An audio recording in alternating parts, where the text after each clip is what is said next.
Another day of protests in Venezuela. Demonstrators block the streets with trash and police respond with tear gas.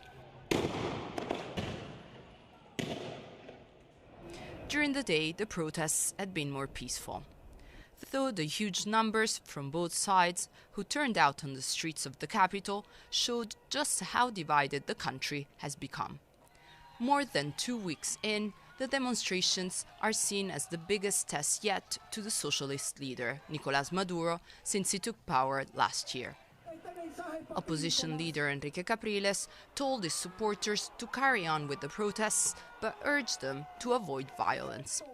The opposition blames the government for food shortages, high inflation and insecurity.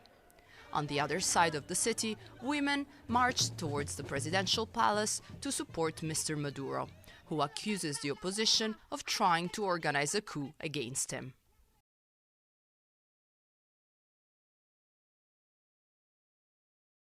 Women of the motherland, if one day, because of this imperialist and fascist violence, one day you wake up and Nicolas Maduro is not president, will you recognize another president?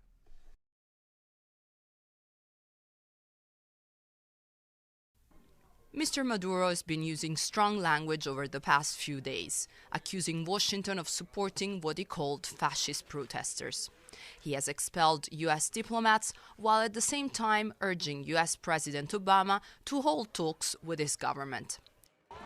So far, the U.S. response has not satisfied Mr. Maduro, nor has it satisfied the protesters who have vowed not to leave the streets until he resigns. Irene Caselli, BBC News, Caracas.